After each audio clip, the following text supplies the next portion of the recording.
Welcome back to Technician's Toolbox.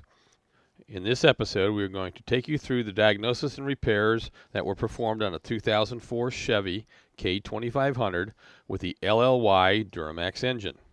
The point of this case study is that even if you are a drivability technician and not a diesel tech, with the use of a scan tool, basic diagnostic theories, and possibly the help of a TSB, you can successfully diagnose and repair these trucks. This truck belongs to a farmer who says he'd sooner give up his right hand than be without this truck. Pretty serious, isn't he? The owner stated that as he was driving down the road, all of a sudden the mill came on and the truck went into limp-in mode.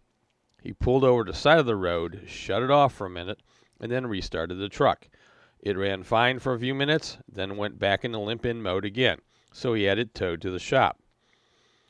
As the tech walked out to the truck with his Tech 2, he retrieved diagnostic trouble codes P0207, injector 7 control circuit, and P2146, injector positive voltage control circuit group 1.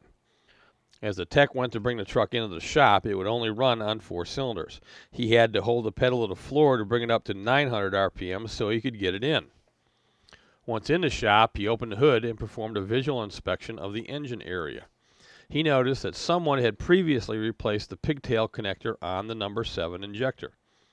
He decided to look up the DTC definitions and code setting criteria and see if there were any TSBs that would be of assistance.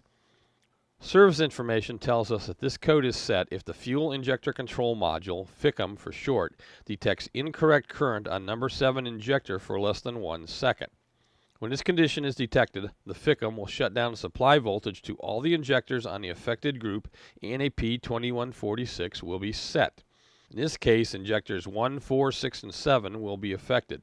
An important fact to remember on the Duramax engines is that number 1, 3, 5, and 7 cylinders are on the passenger side, and the 2, 4, 6, and 8 cylinders are on the driver's side, the opposite of the gas engines.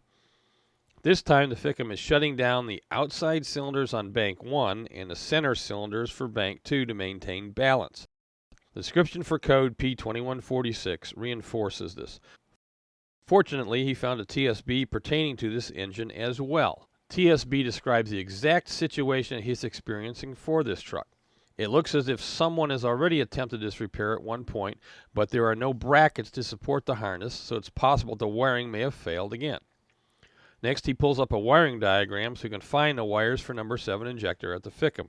He could have easily back probed at the injector, but he didn't want to disturb the wiring there and temporarily correct the problem by back probing. Schematic shows that the power supply is the orange wire on pin 3 of connector 1 at the FICM.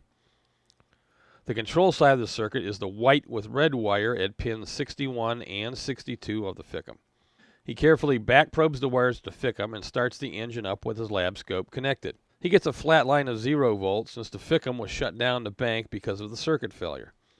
Next, he disconnects connector 1 of the FICM and ohms out the injector and circuit. As the photo shows, this circuit was reading completely open. By simply touching the connector at the injector, he was able to regain continuity.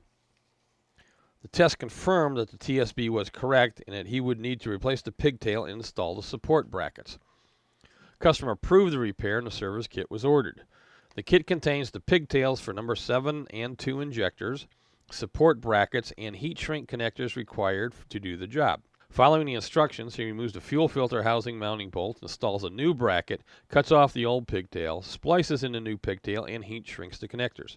He routes the wiring and fastens it to the bracket, reinstalls the filter housing, and reassembles the other stuff he had to remove. The gratifying part of the job was when he turned the key and the truck started and ran on all 8 cylinders. Here's the injector pattern that he captured after the repairs were performed. Notice the amount of voltage through the injector and the presence of the pilot injection. He then followed the instructions and performed the repairs for the number 2 harness, which is also relatively straightforward. After the repairs, he drove the truck for several miles and verified it ran okay. Codes were now passing. As we mentioned earlier, this was a relatively straightforward diagnosis on a diesel that could be done by a drivability technician that usually works on gasoline engines. We hope this episode of Technician's Toolbox will be helpful to you, and be sure to tune in next week for another episode.